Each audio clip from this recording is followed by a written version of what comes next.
अगर आप रोज शाम तुलसी माता के पास दीपक जलाते हैं तो ये कहानी आपके लिए है, और इसे अंत तक ध्यान से सुनना बहुत जरूरी है, क्योंकि पूजा में की गई एक छोटी सी गलती कभी कभी घर की किस्मत को अंधेरा कर देती है।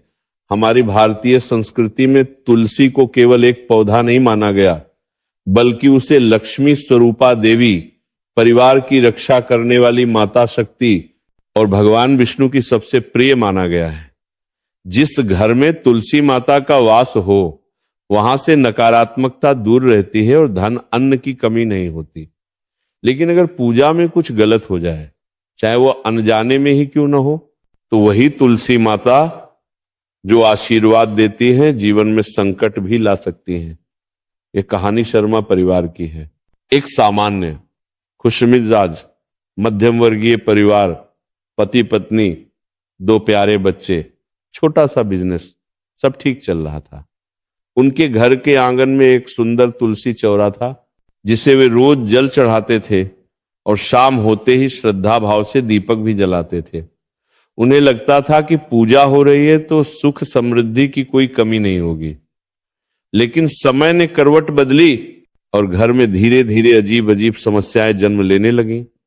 दुकान में लगातार नुकसान होने लगा, बिना कारण घर के सदस्यों की सेहत बिगड़ने लगी, बच्चों की पढ़ाई में अड़चन आने लगी, पति पत्नी के बीच छोटी बड़ी बातों पर झगड़े और कड़वाहट बढ़ने लगी, घर में वस्तुएं टूटने बिखरने लगी, पैसा कमाने के रास्ते बंद होने लगे। ऐसा लगने लगा जैसे किसी अदृश्य शक्ति ने घर में डेरा डाल लिया हो। शर्मा जी बार बार सोचते, हम रोज पूजा करते हैं, तुलसी माता की सेवा करते हैं, फिर भी ऐसा क्यों हो रहा है। उनका विश्वास डगमगाने लगा, लेकिन आस्था बनी रही। एक दिन सुबह सुबह उनके दरवाजे पर एक संत आए। शर्मा जी ने आदर से उन्हें घर में बुलाया। संत ने शांत मुद्रा में घर के वातावरण नर को महसूस किया और सीधे तुलसी चौरा की ओर बढ़ गए। वहां जल रहा दीपक देखकर उन्होंने गहरी सांस ली और बोले, भक्ति अच्छी है बेटा, लेकिन ज्ञान के बिना की गई भक्ति कई बार विनाश का कारण बन जाती है। शर्मा जी चौंक गए। उन्होंने कहा, संत जी मैं तो रोज तुलसी माता के पास दिया जलाता हूं, फिर मेरे घर में दुख क्यों बढ़ रहा है। संत ने गंभीर स्वर में कहा, तुम पूजा कर रहे हो पर ऊर्जा की दिशा गलत है। दीपक गलत हो जाए तो भाग्य भी बुझ जाता है। शर्मा जी घबरा गए। कैसी गलती महाराज। संत बोले, पहली गलती, तुम तुलसी माता के पास सरसों या तेल का दीपक जलाते हो। तुलसी माता सत्व ऊर्जा की देवी है, जबकि तेल का दीपक तमस ऊर्जा पैदा करता है। जब सत्व और तमस की शक्तियां टकराती हैं तो नकारात्मक ऊर्जा उत्पन्न होती है, जो घर से सुख, शांति, धन और स्वास्थ्य सब छीन लेती है। दूसरी गलती, तुम दीपक को जमीन पर रखते हो, जबकि दीपक अग्नि है और अग्नि देवी का रूप है। देवी को जमीन पर रखना उनका अपमान होता है, और जहां सम्मान कम हो जाए वहां देवी भी अपना आशीर्वाद वापस ले लेती है। तीसरी गलती, अगर हवा से दीपक की लौ बुझ जाए तो वह बहुत बड़ा अशुभ संकेत होता है। ऐसे में तुरंत दीपक फिर से प्रज्वलित करना चाहिए, वरना घर की किस्मत भी ठंडी पड़ जाती है। चौथी गलती, रात में तुलसी माता विश्राम करती हैं, उनके ऊपर सीधी तेज लौ देना उन्हें कष्ट पहुंचाता है। कष्ट जहां पहुंचता है वहां शांति रूठ जाती है और कलह पैदा हो जाती है। संत की बातें सुनकर शर्मा जी की आंखें भर आईं। उन्होंने कांपती आवाज में पूछा, अब क्या करूं। संत मुस्कुराए और बोले, बहुत सरल उपाय है बेटा। तुलसी माता के पास केवल शुद्ध घी या कपूर का दीपक जलाओ और दीपक को हमेशा ऊंचाई पर माता के दाहिनी ओर रखो। लौ को तेज नहीं, नरम रखो, ताकि माता प्रसन्न हो। शर्मा जी को ऐसा लगा मानो किसी ने उनके हृदय का बोझ हल्का कर दिया हो। उसी शाम से उन्होंने सरसों या तेल का दीपक जलाना बंद कर दिया और कपूर व घी का दीपक जलाने लगे। धीरे धीरे ही सही, मगर उनके घर में बदलाव नजर आने लगा। पहले दुकान में ग्राहक फिर से बढ़ने लगे, बीमारियां कम होने लगीं, बच्चों का ध्यान पढ़ाई में लगने लगा, पति पत्नी के रिश्ते में फिर से मिठास लौटने लगी, घर में पहले जैसी खुशी लौट आई, मानो उल्टी दिशा में चलती जिंदगी अचानक सही रास्ते पर आने लगी हो।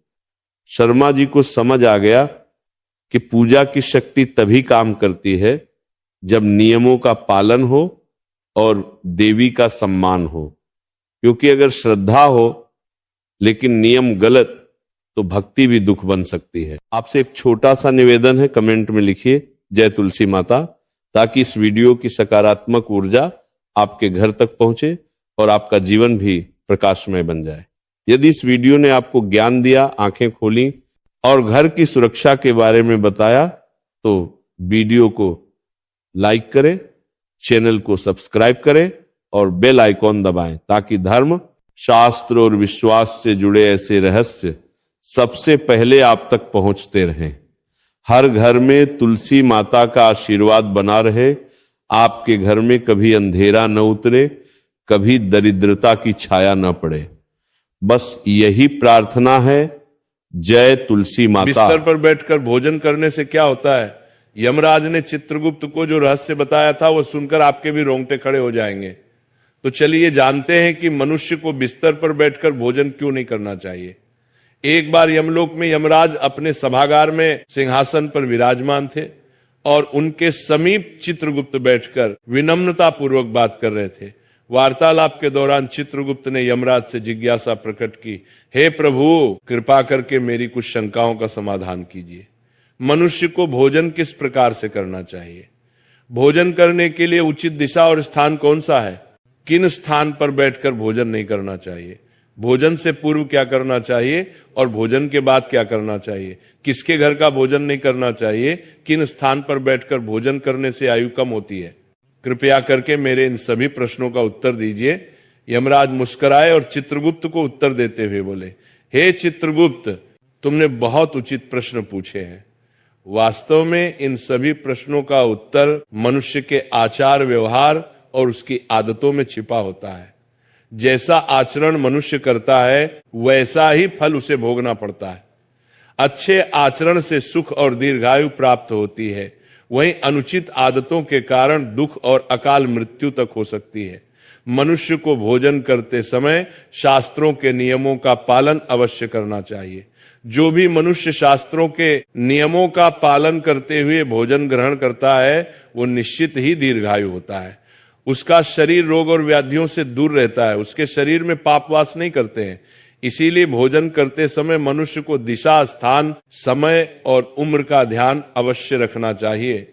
यह सुनकर चित्रगुप्त ने विनीत स्वर में कहा, हे प्रभु, कृपया इन रहस्यों को विस्तार से समझाएं। भोजन संबंधी जो जो नियम है मुझे विस्तार से बताइए। यमराज गंभीर स्वर में बोले, हे चित्रगुप्त, तुम्हारे प्रश्नों का उत्तर देने से पहले मैं तुम्हें एक प्राचीन कथा सुनाता हूं। इस कथा को ध्यान से सुनो, इसमें तुम्हें तुम्हारे सभी प्रश्नों के उत्तर मिल जाएंगे। ये कथा अत्यंत शिक्षाप्रद है। जो भी इस कथा का श्रद्धा पूर्वक श्रवण करेगा और उसका प्रचार करेगा, उसके 32 प्रकार के पाप मैं क्षमा कर दूंगा। यह सुनकर चित्रगुप्त हर्षित हो गए और बोले, हे धर्मराज, आपके मुख से इस महान कथा को सुनना मेरा सौभाग्य है। मैं ध्यान पूर्वक इसे अवश्य सुनूंगा। फिर यमराज चित्रगुप्त को प्राचीन कथा सुनाने लगते हैं। वो कथा मैं आपको सुनाऊंगी। प्रिय श्रोताओं, ये कथा बहुत ही ज्ञानवर्धक है। इस कथा को आप अंत तक जरूर सुने। प्राचीन काल में मगध देश के विजयपुर नामक राज्य में चंद्रकेतु नाम के प्रतापी और धर्मपरायण सम्राट राज्य करते थे। उस राज्य में प्रकृति की भरपूर संपदा थी और प्रजा अत्यंत सुखी एवं संतुष्ट थी। राजा चंद्रकेतु गुणवान, बुद्धिमान तथा दयालु हृदय के थे। वह सदैव प्रजा के हित में प्रयत्नशील रहते और यज्ञ, दान व जनकल्याण के अनेक कार्य करते रहते थे। प्रजाजन उन्हें पिता के समान आदर एवं प्रेम देती थी। राजा की पत्नी रानी शीलवती भी उतनी ही धर्मपरायण, सुंदर और सदाचारी थी। रानी शीलवती प्रतिदिन पूजा पाठ करती, जरूरतमंदों को अन्न वस्त्र दान करती और सच्चे हृदय से प्रजा के कल्याण की कामना करती थी। इस दिव्य दंपति के राज्य में सभी सुखी थे, किंतु एक दुख था जो राजा रानी के हृदय को सालता रहता था। वह दुख था संतान न होना। राजा चंद्रकेतु और रानी शीलवती की कोई संतान नहीं थी। वर्षों बीत गए, उन्होंने अनेक व्रत, पूजा और यज्ञ किए, देवी देवताओं से प्रार्थना की, ऋषि मुनियों की सेवा की, परंतु उन्हें पुत्र या पुत्री प्राप्त नहीं हुई। दोनों इस बात